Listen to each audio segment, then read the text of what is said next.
Os milagres de Lourdes.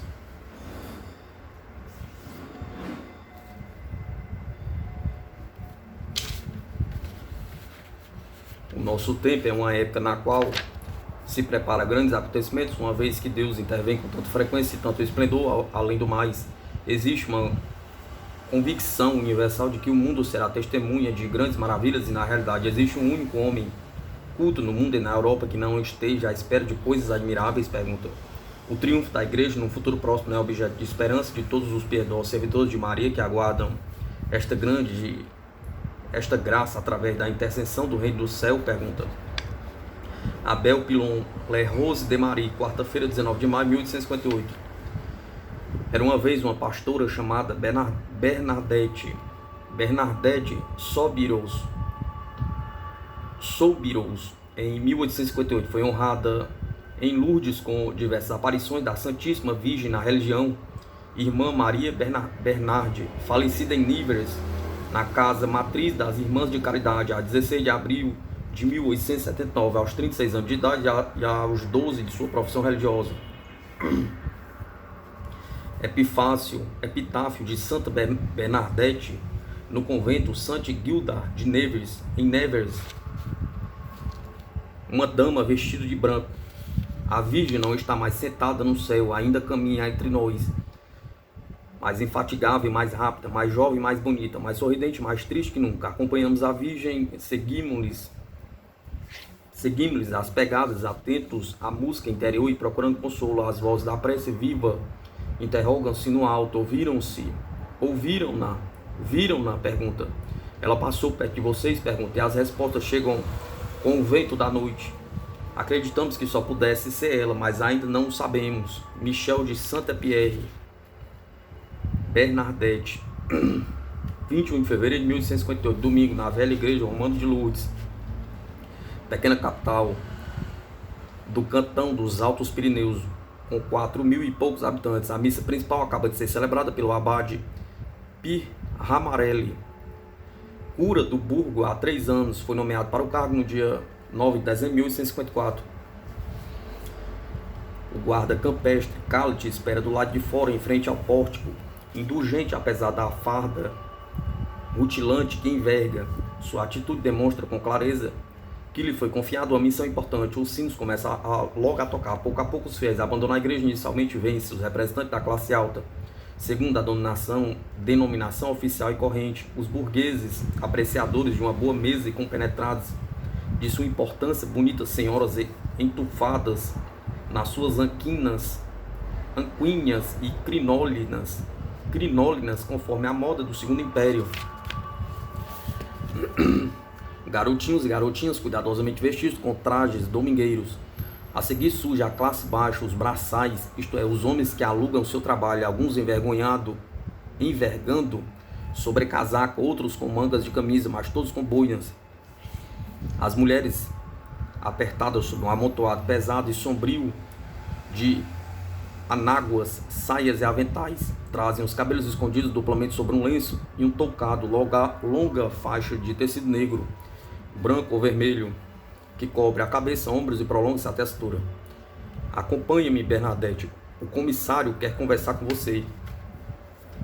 Então o guarda campestre Calete adianta-se circunspecto na direção desse grupo tristonho e alfadado, cujos semblantes exibem os estigmas da terrível fome sofrido no inverno anterior e dos ataques crônicos de cólera.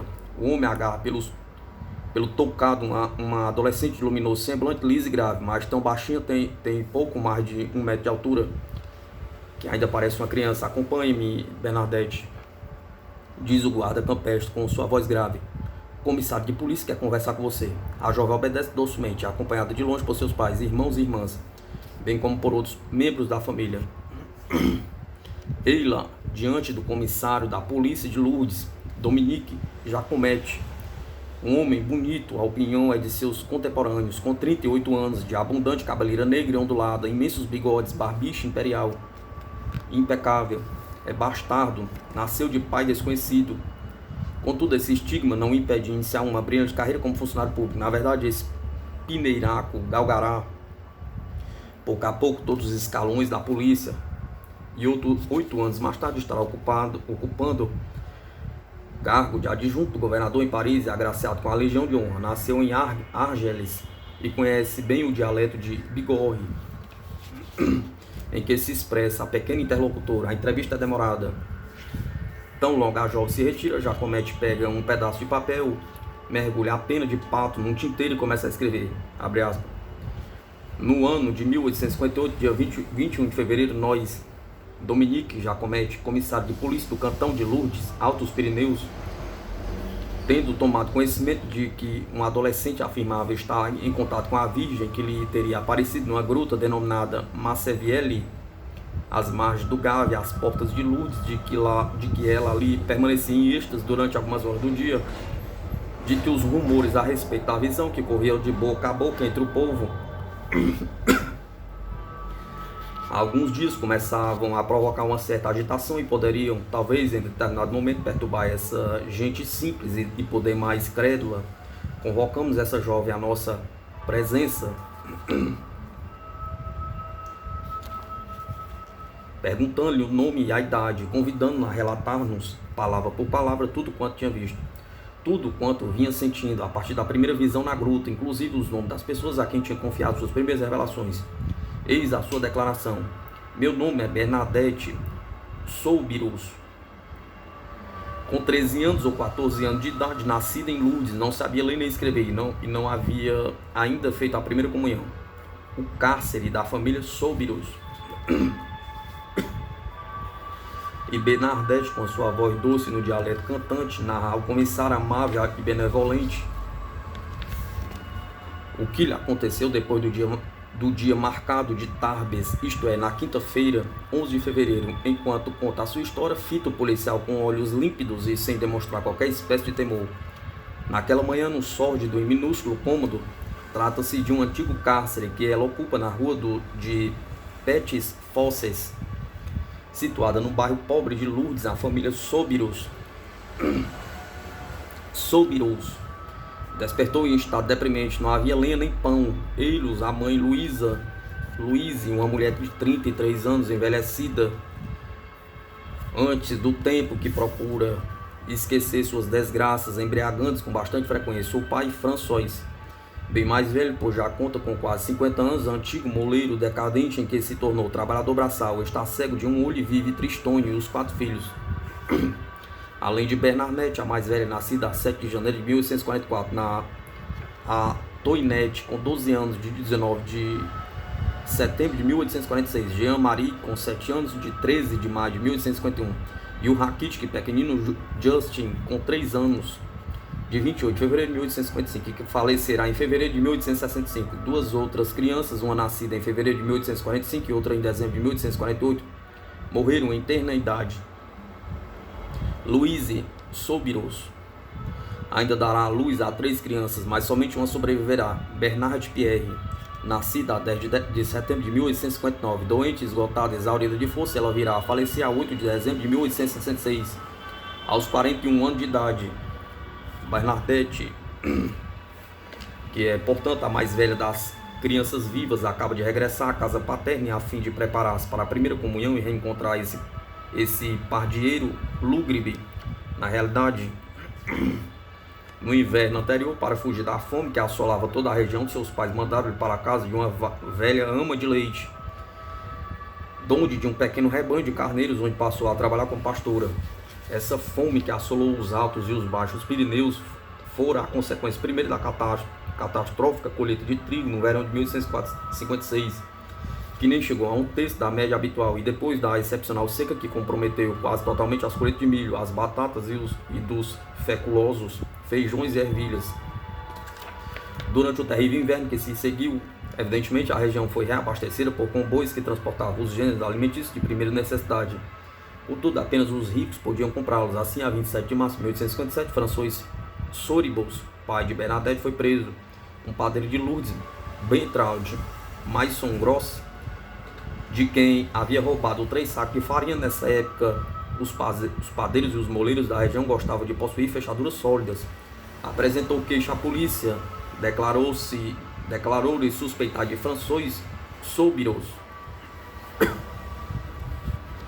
que costumava contratar de vez em quando como operário. É a sua condição miserável, afirmou os guardas, o que me leva a crer que talvez seja ele o autor deste roubo. François Soibirous ficou na prisão até 4 de abril. Depois seria solto por falta de provas concretas. Esse incidente deplorável não iria ajudá-la a encontrar trabalho.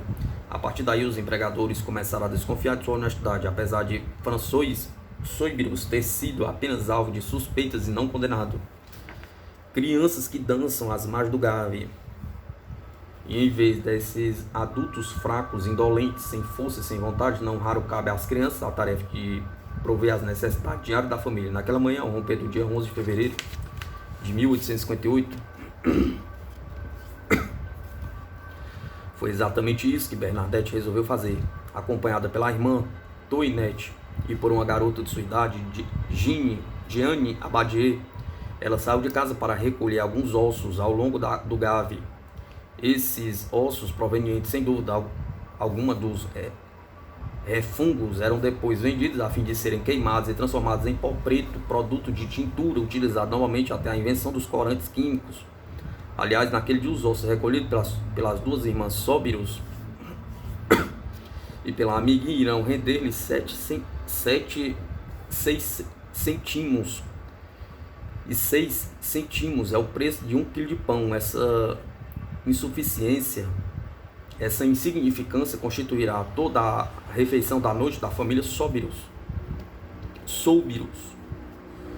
Eis, portanto, as 3 garotas saindo do cárcere, patinando na lama da rua de Petits Fosses, que é de terra batida, no meio da qual foi aberta uma canaleta por onde correm as águas sujas e as imundícias que finalmente saem de Lourdes. Apesar de terem atravessado o Gave por uma velha ponte pêncil, tomaram o caminho que envereda pela montanha adentro e leva às pitorescas aldeias isoladas de nomes sonoros: Bate-Surguiere, Omex, Ossen, Seguze. À esquerda, uma aresta rochosa bastante escarpada; à direita, numa extensa planície pertencente a uma rica família de Lourdes, os Lafitte. Encontra-se ao longo moinho d'água, moinho Save, alimentando-se por um pequeno canal artificial. Este disciplina as águas do Gave, que naquele ponto atiram tumultuosas ondinhas sobre as pedras. É possível atravessar o rio de pé, praticamente por todos os lados. As 3 meninas chegaram ao baixo menos profundo. Toinette e Jeanne alcançaram logo a outra margem, despreocupados, apesar do frio, da fome, da miséria, dominados pela beleza desta encantadora paisagem pirenaica, ainda que bastante conhecida para elas, e embriagadas pelo ar frio e penetrante da manhã, começaram a dançar alegremente. Alguma coisa vestida de branco que se parecia com uma menina, com uma menininha. Bernadette é mais vagarosa, mais prudente, menos impulsiva, senta-se sem ar e asmática. Deixa-se ficar para trás a fim de tirar as quentes meias de lã, para que ao chegar à outra margem elas estejam secas. Encontra-se ao pé da escarposa rochosa, entalhada por uma imensa gruta que se abre ao nível do solo, a gruta de Mansenvalli ou Massa Bielle, segundo a pronúncia francesa ou dialetal. Esta é encimada por diversos nichos e sarças entrelaçadas, sobretudo por uma roseira silvestre. Então, inesperadamente, Bernadette escuta um ruído naquelas sarças. Olha para aquele lado, conta a menina. Vejo a Sabe agitar-se no fundo alguma coisa vestida de branco que se assemelhava a uma garotinha. Fixei os olhos naquilo. Aquero, no dialeto falado por Bernadette, quer dizer aquilo ou isto. Por um instante, em seguida, cai de joelhos. Aquilo sorriu para mim, depois penetrou na gruta.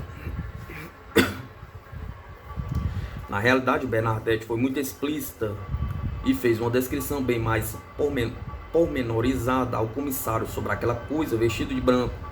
Contudo, este funcionário sério e racional hesita em colocar no relatório oficial todas as particularidades mencionadas. Embora as tenha anotado com a maior cuidado, a jovem de Lourdes lhe disse que, na verdade, a menina de branco não era muito mais alta do que ela mesma, que cumprimentou Bernadette com uma ligeira inclinação e fez um movimento especial com os braços. A menina de branco, que antes os mantinha caídos ao longo do corpo, afastara-os ligeiramente, abrindo as mãos. Bernadette também esclarece que a menina lhe sorriu com uma como uma graça divina. A adolescente sente medo e apanha o terço num gesto maquinal. A menina prossegue Bernadette. Coloca-se então ao lado, vira-se para mim, desta feita com um grande terço na mão. Persigna-se e começa a rezar. Recito minhas orações e observo tudo quanto posso. Graças a essa observação, Bernadette descreve as roupas da visão em seus mínimos detalhes. Um vestido branco fechado até o pescoço, uma faixa azul de pontas esvoaçantes que praticamente roçam o chão, um véu branco atirado atrás da cabeça e descendo até o meio da perna. Está descalço nos pés 2 rosas amarelas ou douradas. Um terço de corrente dourada e contas brancas. Posteriormente, Bernadette precisará que aquilo tem olhos azuis, porém não conseguirá definir a cor dos cabelos escondidos sob o véu branco. Coitada de mim, o que está me dizendo? Pergunta. Bernadette, após ter tirado as meias, levanta-se novamente, atravessa o val e reúne-se com as amigas. Vocês não viram nada? Pergunta a Tonhete e a Jeane. Não. E você viu alguma coisa? Perguntaram. Também não vi nada, perguntou. As 3 meninas procuraram os ossos, mas também juntam alguma lenha. Pouco depois, Jeane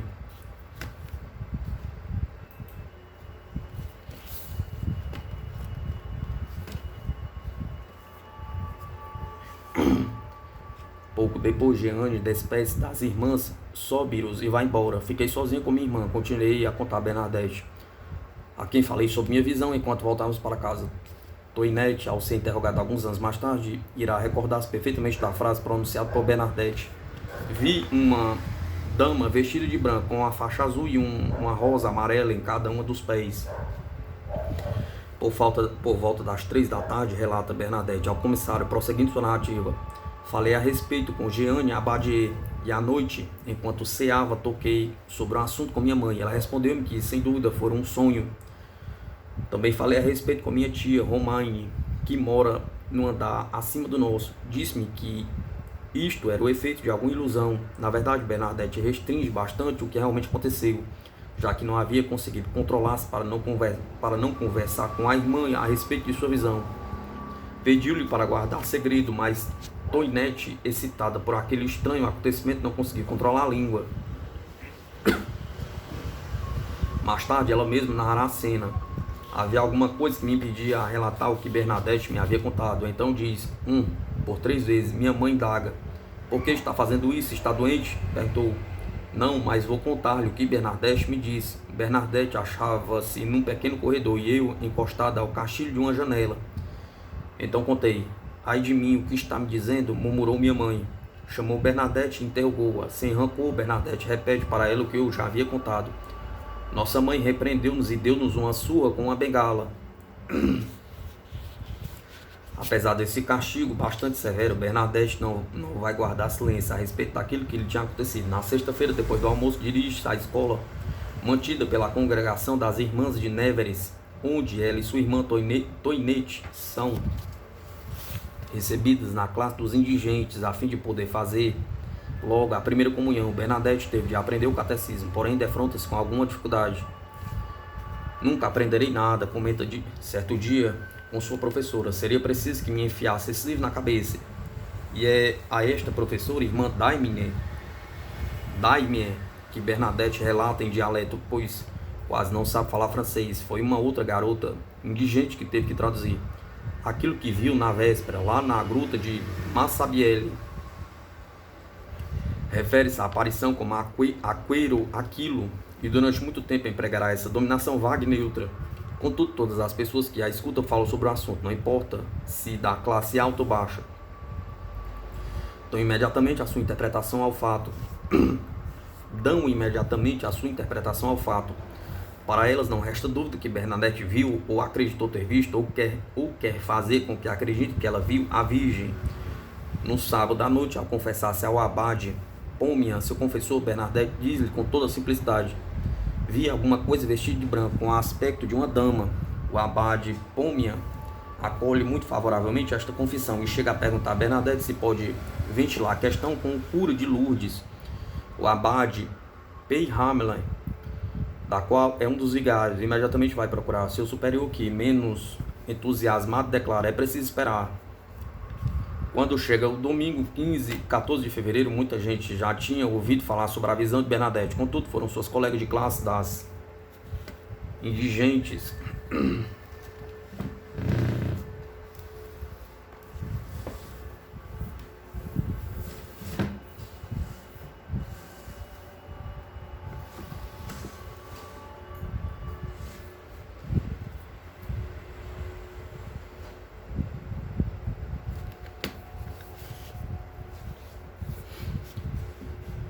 as que mais se impressionam com o fato. Desse modo,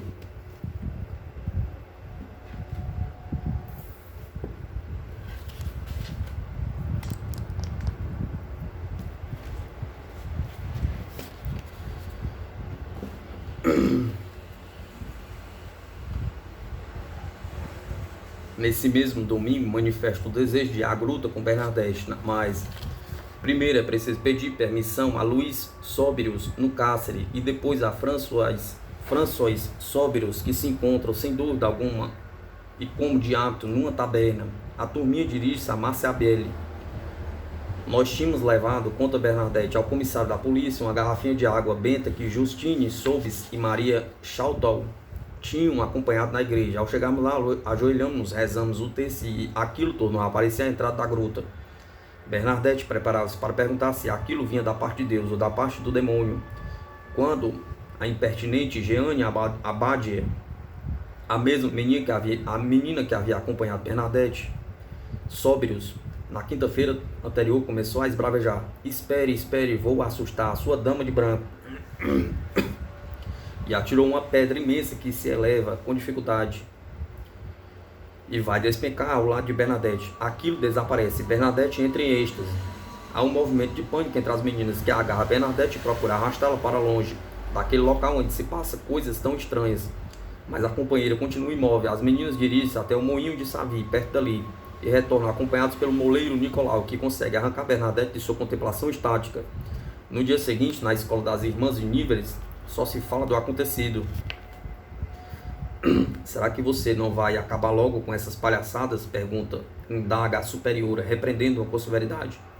À saída da escola, uma aluna chamada Sophie Pailhasson, sem dúvida alguma, com ciúmes de Bernadette, agarra-se com ela com violência. Descarada, descarada, exclama aos berros.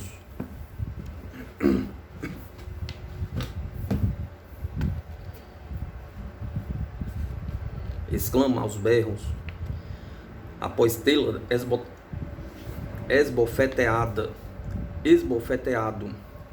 Se voltar à gruta, será trancafiada. Bernadette limita-se a contar um comissário Jacomet apenas o que lhe disseram as irmãs. Aquilo nada mais era do que o efeito de alguma ilusão, mas manteve silenciosa a respeito do episódio com a malvada Sophie Pailhasson. Na manhã de terça-feira do dia 16 de fevereiro, prossegue Bernadette, a senhora Millet mandou me chamar. Eu não queria ir. Na terça-feira de noite tornou a mandar me chamar. Atendi-a, contei-lhe tudo o que havia visto e combinamos ir até a gruta no domingo seguinte. Bem cedo, isto é, hoje de manhã, a senhora Millet não teve paciência para esperar até hoje. Apareceu na minha casa na manhã de quinta-feira, 18 de fevereiro, acompanhado pela senhorita Peiras, filha do Bedel. Bem cedinho, eu estava na cama. Portanto, já não são mais apenas as companheiras de classe de Bernadette, as pequenas indigentes que demonstram interesse pelos acontecimentos ocorridos na gruta de Marciabelle. O rumor ouvido por Bernadette a 11 de fevereiro nas sarças do Gave já tinham chegado aos ouvidos da alta classe de Lourdes, mas a novidade entra pela porta da cozinha. Na verdade, no relatório ulterior, o procurador de Lourdes, Vital Dufour, iria definir a senhorita Millet de modo nada delicado e pouco gentil. Criada doméstica, inicialmente, hoje possuidora de uma fortuna bastante grande, obtida pelo casamento com seu último patrão, mulher cujos costumes foram bastante criticados quando era mais jovem e cuja ignorância ociosa torna-se sensível a qualquer impressão e sujeita a todos os caprichos. Chegada à gruta, prossegue Bernadette, ajoelhamos, rezamos o texto e pouco depois aquilo apareceu. Aquilo fez um sinal com o dedo para eu me aproximar. A senhorita Millet mandou-me entregar a visão, a pasta, a caneta e o papel que ela havia levado, interessada em receber por escrito aquilo que a Virgem desejava dizer-me. Isso porque nas duas primeiras aparições aquilo não revelou seu nome, como também não formulou nenhuma pergunta, nem fez nenhuma declaração. Tão logo Bernadette entregou as coisas à aparição, ela respondeu delicadamente em dialeto bigordano: "Não é preciso nada disso", disse a aparição. O fato de a Virgem falar em dialeto era sem dúvida de causar espanto. Isso porque o uso de todos os dialetos ou qualquer outras línguas além do francês está vigorosamente proibido em todo o território nacional. Ela deve conhecer qualquer idioma, comentara Bernadette, tentando defendê-la. Se falava em patois comigo é porque desejava que eu a atendesse, já que não falou outra língua.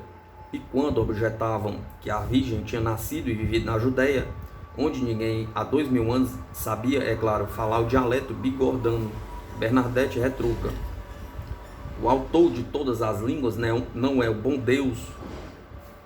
E não teria ele ensinado patois à Santa Virgem como ensinou a mim?" pergunta.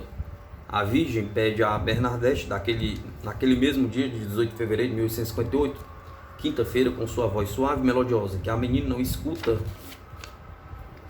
com os ouvidos, mas por aqui. A esta altura, a jovem de Lourdes colocava a mão sobre o próprio coração. "Poderia me fazer a graça ou a gentileza de vir aqui durante 15 dias?" perguntou a Virgem. E antes de desaparecer a mão de Cristo, a mãe de Cristo declara a jovem de Lourdes: "Não prometo fazê-la feliz neste mundo, mas no outro."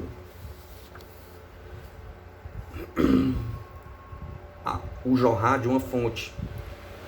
As fontes silenciosas e indiferentes divertem-se com nossas críticas e dogmas. Avaras com seus segredos, cientes de nossas esperanças, benevolentes com nossos padecimentos, elas jorram das profundezas da terra. Michel Sericierre. Portanto, naquela manhã do dia de domingo, 21 de fevereiro de 1858, quando o comissário Jacomete recebe Bernadette Sobiros, um tanto trêmula, mas determinada. Já fazia 4 dias que se iniciara a quinzena prodigiosa das aparições da Virgem Maria, na gruta de Massabielle, para a pastorinha de Bigordan. Esta famosa quinzena, cuja duração irá da quinta-feira, 18 de fevereiro, até a quinta-feira, 4 de março, com visitas cotidianas de Bernadette, aparições não menos diárias por parte da Virgem, exceto segunda-feira, 22 de fevereiro, e sexta, dia 26. Vai rapidamente atrair uma multidão considerável. Na verdade, naquela manhã dominical, ali já se encontravam uma centena de pessoas com os olhos arregalados, a atitude provocada, é claro, não pela aparição milagrosa, privilégio único de Bernadette, mas pelo espetáculo extraordinário proporcionado pelo êxtase da menina. Seu comportamento vai fascinar de tal forma as imaginações que no final da quinzena haverá na gruta de 7 a 8 mil pessoas.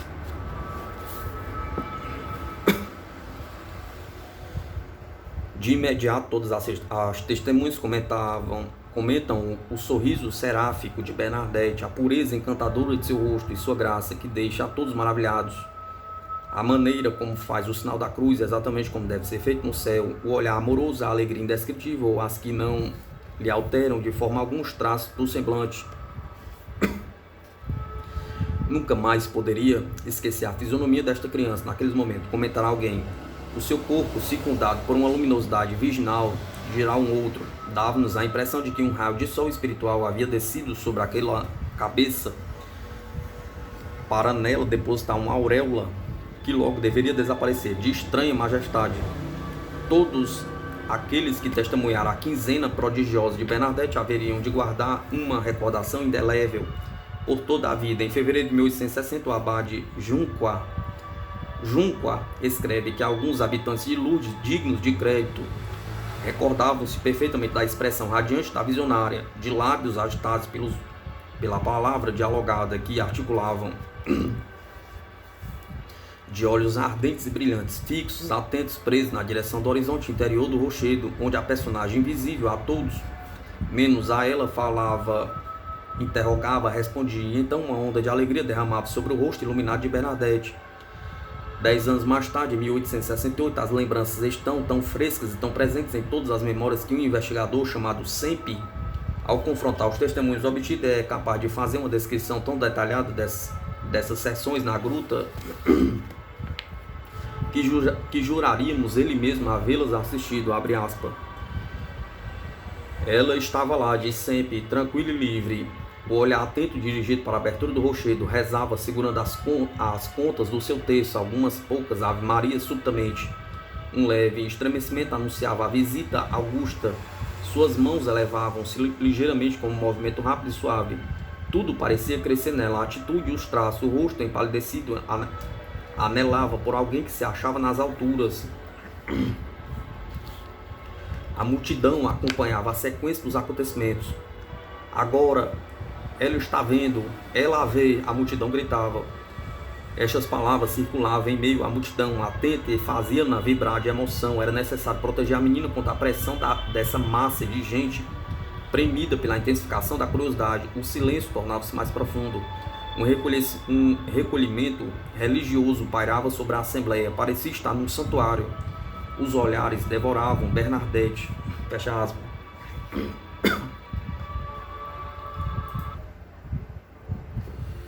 A opinião geral é resumida com perfeição por uma certa Madeleine Barbazat, que um dia declara ao investigador: percebíamos que ela via alguma coisa. Fecha aspas. Portanto, naquele domingo, 21 de fevereiro, pela manhã, quando o comissário Jacomenetti interroga Bernadette Sobrius, a pastorinha já havia visto aquilo por 6 vezes, na quinta-feira, 11 de fevereiro, no domingo, 14 de fevereiro, na quinta-feira, 18, quando aquilo pronunciava as suas primeiras palavras, na sexta-feira, 19, quando Bernadette comparece à gruta, acompanhada pela mãe e pela tia, no sábado, 20, quando Bernadette já é seguida por quase uma centena de pessoas, e naquele domingo, pela manhã, 21 de fevereiro, ela chegou à gruta às 6h30, e em meio à multidão crescente, atraída pelo extraordinário acontecimento, podia-se distinguir as fardas de alguns guardas, sobretudo aquela do chefe de esquadrão, vindo de Tarbes e chamado Renault. Este, posteriormente, redigirá aos cuidados de seu tenente a seguinte ordem de serviço, abre aspas: o senhor mandará um guarda à famosa gruta todas as manhãs, ele lhe prestará contas, e o senhor a mim, dos fatos aí ocorridos, do número de pessoas ali reunidas e que formam a multidão, fecha aspas.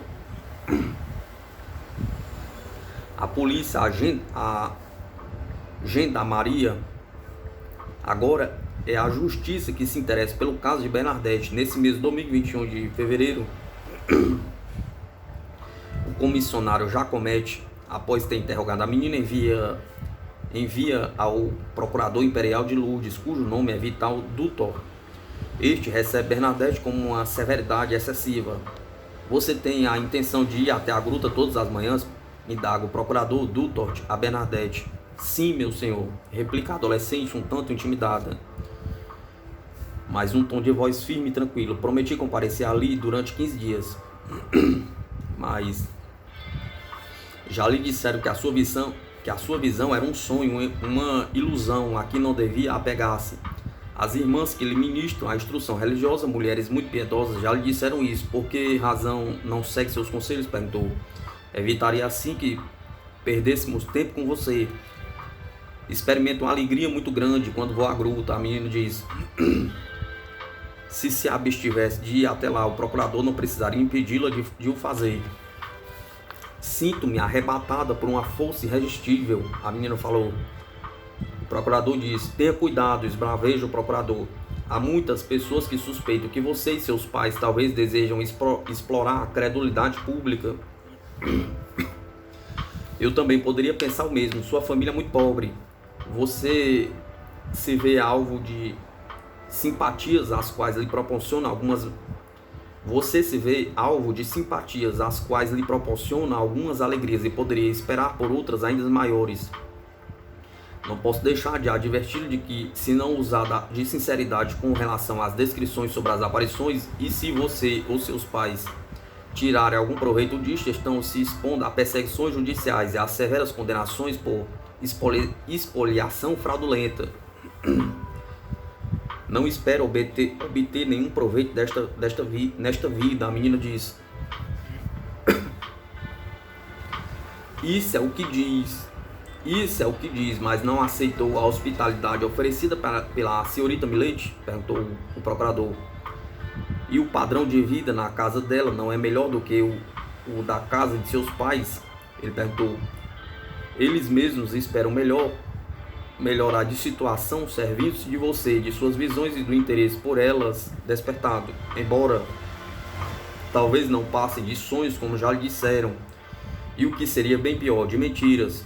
A senhorita Milete recruta Bernadette com vivacidade. Quis me levar para sua casa, foi me procurar, cedi a seus desejos para lhe proporcionar um prazer. Não pensei em mim, não menti nem a ela nem a mais ninguém.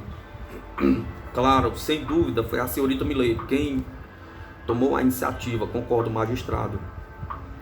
Não pude comprovar se no momento em que ela tomou, sua atitude tinha sido desencadeada por uma fraude passiva de acusação. Contudo, é meu dever adverti-lo de que se reconheço sua boa-fé até o dia de hoje, bem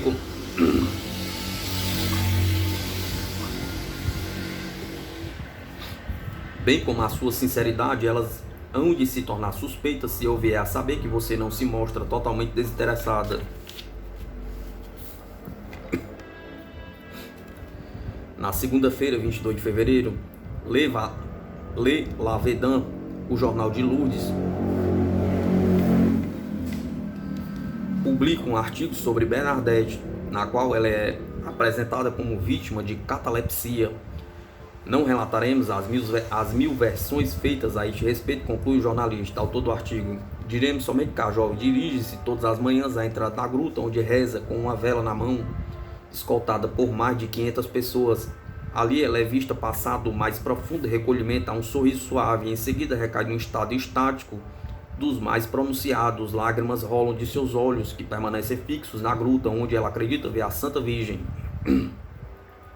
Procuraremos manter nossos leitores a par desta aventura, que encontra cada dia novos adeptos. À tarde, Bernadette dirige-se à gruta, seguida por uma pequena multidão. O chefe da Gendarmeria de Lourdes, o segundo sargento da cavalaria de Dangla, junta-se à procissão. Então, logo alcança o local, censura severamente a menina. A Virgem não aparece. De noite, Bernadette vai pedir conselhos ao seu confessor, o abade Poima. Não se tem o direito de impedi-la de ir à gruta, são as palavras do padre. Portanto, na terça-feira, Bernadette encontra-se mais uma vez na gruta. A seu redor há várias centenas de pessoas, pertencentes não apenas à classe baixa, como no início, mas também alguns integrantes da classe alta. Na verdade, encontra-se entre eles o colocatário de Jacomete, Jean-Baptiste Estrade, pessoa ilustre da região e que mais tarde redigirá um maravilhoso livro de recordações. O advogado Dufo e ex-prefeito de Lourdes, senhor de Lafitte, antigo intendente militar, importante proprietário agrário, a senhorita Fanny Nicolau, professora, etc. O segundo sargento da cavalaria Dangla está sempre presente. Quando Bernadette demonstra com clareza pela sua atitude estática que a aparição surge ali pela 7ª vez e que a multidão participa intensamente do acontecimento, ela tenta fazer ouvir a voz da razão. Não nos deixemos levar em pleno século XIX por tal crendice, roga desesperadamente. Em seguida, pergunta a Bernadette, afinal, o que está vendo, mas o que vê? A jovem não lhe dá resposta. Pouco depois, levanta-se e afasta sem pronunciar uma palavra sequer. De volta a Lourdes, Dangla vai ao encontro do prefeito, senhor Lacade, e do procurador Duto. Ambos aconselham a ser prudente quando resolver intervir e não se opor frontalmente à opinião pública. À tarde, uma bela dama de Lourdes, Ana Dupas, vai procurar Bernadette no cárcere familiar. Esta, por uma questão de delicadeza ou com a intenção de tentar, a adolescente oferece-lhe uma maçã. As frutas cultivadas são uma gulodice rara para qualquer pessoa da classe de Bernadette, que não conhece outras além de bagas silvestres, mas ela recusa. Sexta-feira, dia 24 de fevereiro, na manhã bem cedinho, Bernadette dirige-se à gruta. Aí estão amontoadas de 400 a 500 pessoas que se acotovelam. Mais uma vez, o segundo sargento Dangla procura investir contra a força da mística popular. Nada há de real na aparição da Virgem neste local, diz ele decidido. A única realidade é o estado doentio dessa menina. Se vem até aqui todas as manhãs, é apenas consequência de uma ilusão causada pela afecção cerebral de que padece. Ninguém parece ouvir, todos os olhares estão presos em Bernadette, que, genuflexa, vela e terço na mão, fita com a estático nicho da aparição sobre a gruta de Maciabelli. Reza pela conversão dos pecadores, beija a terra como penitência pela conversão dos pecados. Esta foi a 8ª aparição. No dia 25 de fevereiro é o dia da fonte. Penitência, penitência, penitência, repete a aparição para Bernadette por 3 vezes. Depois aquilo acrescenta: vá beber da fonte e lavar-se. Aquilo apontou para a parte fendida do rochedo, contará a própria Bernadette ao abade Junqua, que mais tarde será suspenso por ter pregado em favor de uma igreja democrática e social. Corri na direção do Gave a fim de beber, mas a visão fez-me voltar. Não disse para ir beber a água do Gave, mas está aqui. Ela aponta para a parte fendida do rochedo, onde não havia água, apenas poeira e pedra. Obedeci, voltei ao lugar que a visão me indicava. Raspei o solo árido, tirei um punhado de terra úmida. Não tinha coragem de beber aquilo. Raspei mais, o resultado foi o mesmo. Ainda não tinha coragem de beber. Raspei mais um pouco. E finalmente, desta vez, senti uma umidade maior na mão, embora ainda houvesse poeira. Nesse instante, obedeci e bebi tudo. E a partir deste momento a água começou a jorrar e continuar a jorrar em abundância. A multidão presente veio assombrada. Bernadette comeu o que parecia ser apenas um punhado de terra. É a primeira vez que a jovem de Lourdes faz alguma coisa parecendo realmente uma incongruência, mas ela não vai parar por aí, pois aquilo ordena-lhe: comerá daquele mato que ali está. Bernadette arranca então um punhado do capim que ali está, trata-se de Dorina, e mastiga-o lenta, mas resolutamente. Uma testemunha presente contará mais tarde que as pessoas estavam aterradas. Não seria a visionar uma pobre louca? Perguntavam a multidão. Era a 9ª aparição. No dia seguinte, sexta-feira, 26 de fevereiro, Bernadette volta à gruta, porém nada acontece. Não se sente desencorajado e continua a obedecer, uma vez que a aparição lhe dissera para vir todas as manhãs durante 15 dias. Na manhã de sábado, 27 de fevereiro, Bernadette volta novamente. A dama faz a sua 10ª aparição e torna a repetir-lhe: beija a terra pela conversão dos pecadores. Finalmente, de noite, Bernadette decide ir à procura. Finalmente, de noite, Bernadette decide-se a ir procurar o cura de Lourdes, o abade Peyramli, que a recebe muito mal. Disseram-me: repreenda com severidade, que você comeu capim como fazem os animais. Bernadette não nega. Se esta dama quer que eu acredite nas suas aparições, diz ele a Bernadette, entre sério e zombeteiro, que diga o seu nome, que faça florescer a roseira silvestre. Naquele dia, em meio ao público, encontrava-se o diretor da Escola Superior de Lourdes, Antonier Clarence, parente distante do pai de Bernadette. É a primeira vez que se achava em Maciabelli. A sua presença não era a de um crente incondicional, mas a de um espectador cético. Contudo, o que presencia naquela manhã deixa-o tão atônico que mal chega a casa, pega tinta e papel e começa a escrever. Parece-lhe, na verdade, ter visto a coisa mais extraordinária de sua vida.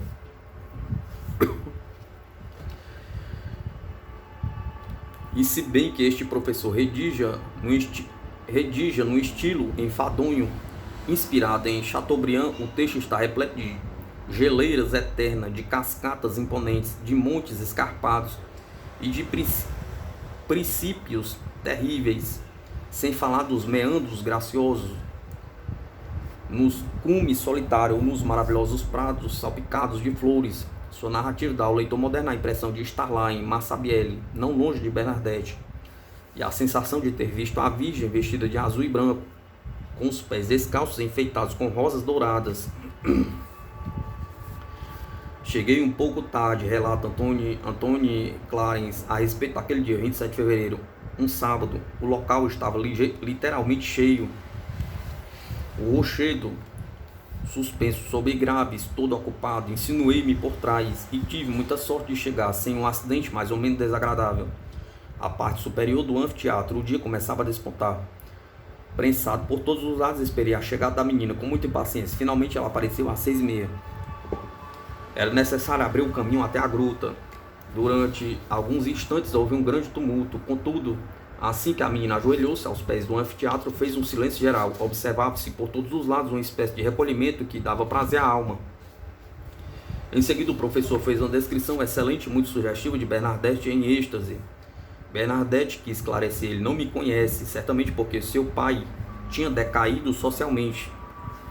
Abre aspas. A jovem que eu vi então pela primeira vez, relata Antônio Clarence, embora morasse perto de minha casa, dirigiu o olhar para a abertura do emaranhado das sarças, rezou por alguns momentos, uma vela na mão, inteiramente imóvel. Pouco depois empalideceu, sorriu, inclinando a cabeça por diversas vezes em sinal de saudação. Em seguida entristeceu como se fosse chorar, voltou a sorrir e fez uma nova saudação. Essa tristeza singular que por um instante apoderou-lhe do rosto, o sorriso indefinível, a estranha palidez, a posição dos olhos, cujos globos davam-me a impressão de terem girado nas órbitas para poder elevar as pupilas ao céu, tornavam-na irreconhecível. Tinha-se a sensação de que ela não mais pertencia a este mundo. Em seguida levantou-se, tornou a ajoelhar-se e a subir a passagem usual para chegar até a gruta, beijando a terra algumas vezes.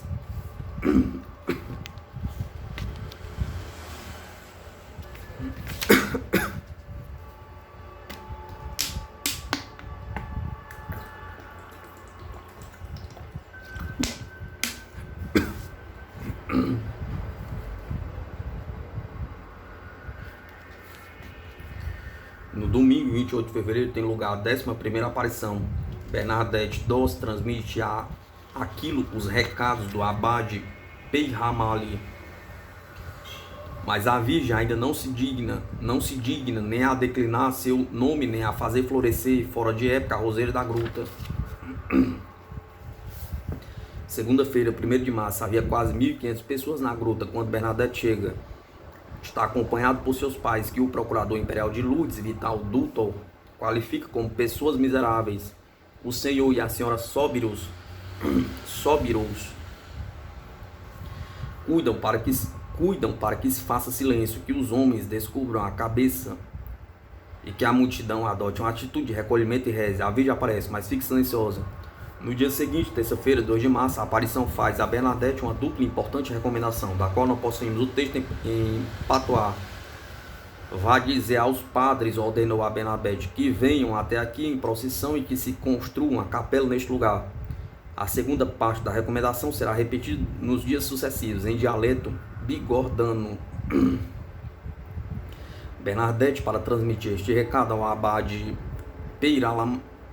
Peyramali, cuja presença lhe inspira medo, vai acompanhada de uma das tias, ao ver-se diante dos olhos arregalados e da voz áspera do cura de Lourdes. Só consegue lembrar uma parte da mensagem divina. Voltará à tarde a fim de relatar todas as recomendações feitas pela Virgem. As autoridades públicas inquietam-se. Um século mais tarde, pasma-se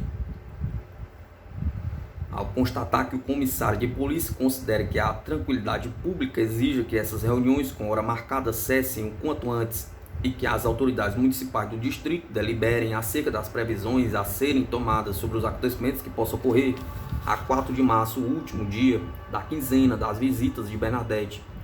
Segundo as ordens recebidas da aparição, tanto mais que nesse dia haverá mercado em Lourdes.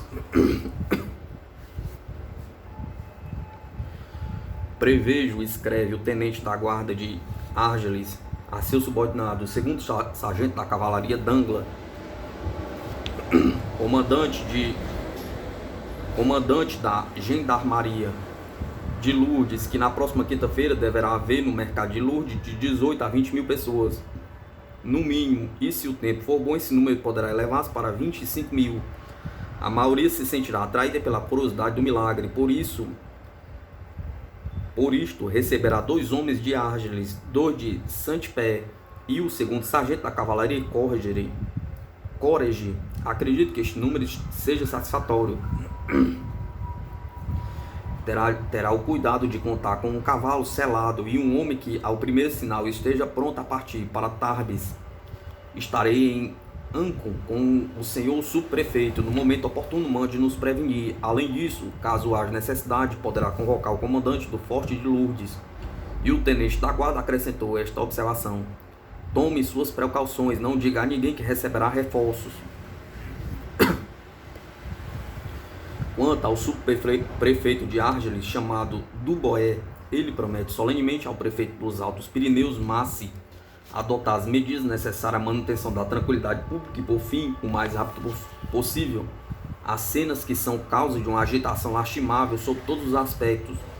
Na noite de terça-feira, de 2 de março para de quarta-feira, dia 3, milhares de pessoas instalaram-se nas redondezas da gruta e mostraram-se decididas a aguardar a Bernadette e a Virgem. Ali estão por sua conta e risco, nada acontece. Contudo, tão logo a multidão se dispersa, Bernadette volta a Massabielle. Então aquilo surge e lhe diz: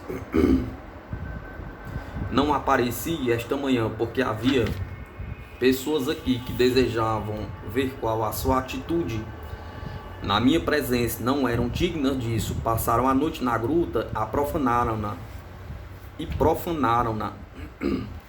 Bernadette aproveita este encontro reservado, este colóquio, para perguntar à aparição qual é o seu nome. Aquilo recusa-se a satisfazê-la, sorrindo. Dirá Bernadette, mas renova seu pedido para que seja construída uma capela. Naquela noite, já bem tarde, por volta da meia-noite, o comissário da polícia, Jacomete, e o sargento Danglar, de Gendarmaria, investigam a gruta de Massabielle.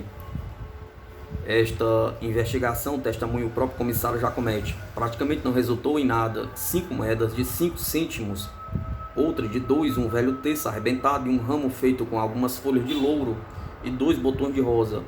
São tomadas diversas medidas policiais para o dia seguinte, 4 de março, quinta-feira, último da quinzena prodigiosa.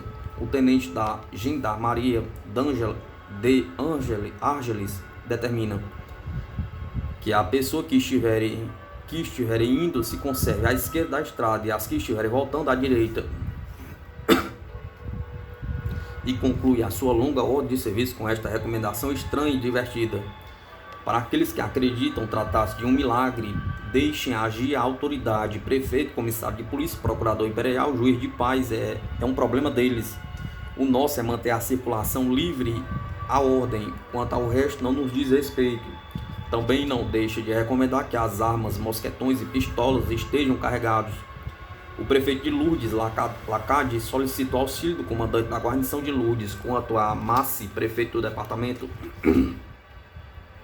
dá ao prefeito de Lourdes o seguinte conselho: a fim de dissuadir a parte da população que levou a sério as alucinações da menina em questão, seria conveniente que a gruta fosse vigiada, sobretudo nesta noite, e que um membro da administração municipal, bem como o comissário de polícia, estivesse amanhã no local, de forma a não perder de vista a menina, dar às suas atitudes e gestos a sua verdadeira significação e, em caso de necessidade, levantar um processo verbal. Primeiro relatório para o ministro da Justiça. O assunto toma dimensões nacionais, o que não é de causar espanto. Realmente é nessa quarta-feira, 13 de março, que o procurador-geral Falconetti envia um relatório completo sobre o caso, diretamente ao ministro da Justiça, Sr. H. de Royer. Contudo, tenho o cuidado de presenciar que o caso não apresenta um caráter delituoso, mas, pelo menos até o momento presente, mas seu rápido resumo inicial presta conta admiravelmente bem na forma como o acontecimento é vivido e sentido nos diferentes setores da opinião pública. Segundo o reduzido número daqueles que pretendem ter a seu lado o bom senso, a razão e a ciência, que não tem a mínima autoridade nesta matéria, Bernadette Soberus é portadora de uma enfermidade mental conhecida. Está sendo vítima de alucinações, apenas isto. Mas há um número muito elevado de pessoas que pensam exatamente o contrário. Número esse que aumenta sem cessar, vindo de todas as classes sociais. Elas acreditam que Bernadette mantém uma comunicação direta com a divindade. Quanto à justiça, limitou-se tão somente a exercer seu dever de vigilância, ao qual teve de submeter até o momento presente, não se imaginar que mais cedo ou mais tarde seria forçado a intervir. E em meio a tudo isso, uma garotinha humilde, cujo pai goza de reputação de rato noturno e cuja mãe entrega-se à embriaguez, fato público e notório. O procurador-geral, após ter relatado os acontecimentos dia a dia, declara que diante da multidão sempre crescente, Bernadette entrega-se a demorados êxtase e sofre convulsões estranhas. Finalmente, o magistrado lastima que alguns membros do clero e certas pessoas conhecidas por seus sentimentos religiosos, hábitos piedosos, ligações com alguns sacerdotes, favoreçam o arrebatamento que se manifesta em Massabielle. E conclui declarando: espera-se um milagre para amanhã. Quinta-feira, 4 de março, 20 mil espectadores. Efetivamente, no dia seguinte, há milhares e milhares de pessoas à espera, entre 5 e 20 mil pessoas, segundo as estimativas. Nossa Campina, relata uma testemunha. Um jovem funcionário de Lourdes, pertence, portanto, à classe alta.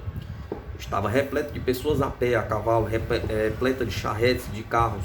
Na sua amplitude, o espetáculo era grandioso, realmente emocionante.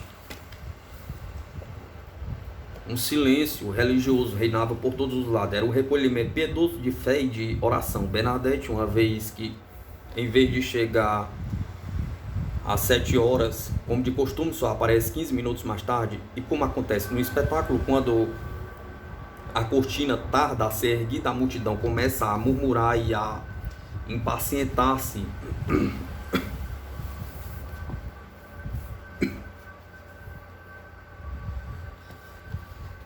Nessa multidão mistura-se indistintamente aristocratas das cidades e fidalgos, provincianos, burgueses, eminentes ou não, operários e camponeses, jovens e velhos, homens e mulheres. Todos mantinham, diziam, uma atitude humilde e meditativa.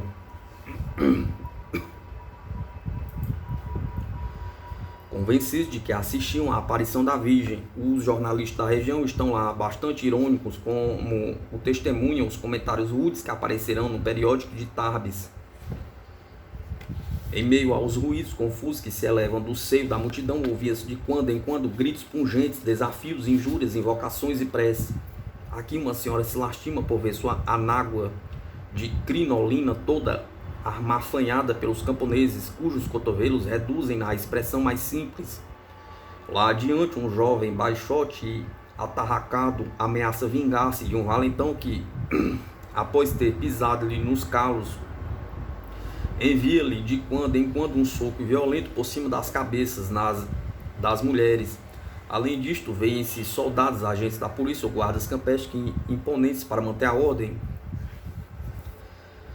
solicitam em vão e em nome da lei para a multidão manter-se calma, enquanto algumas velhinhas, em nome de Deus, suplicam os seus vizinhos para atendê-los, invocando todos os santos do paraíso. No fundo do cenário, um bosque de árvores, das quais alguns moleques pendurados balançam-se como macacos. De repente, uma grande clamor ergue-se para o céu, e da multidão desprende-se um grito: eis a santa, eis a santa.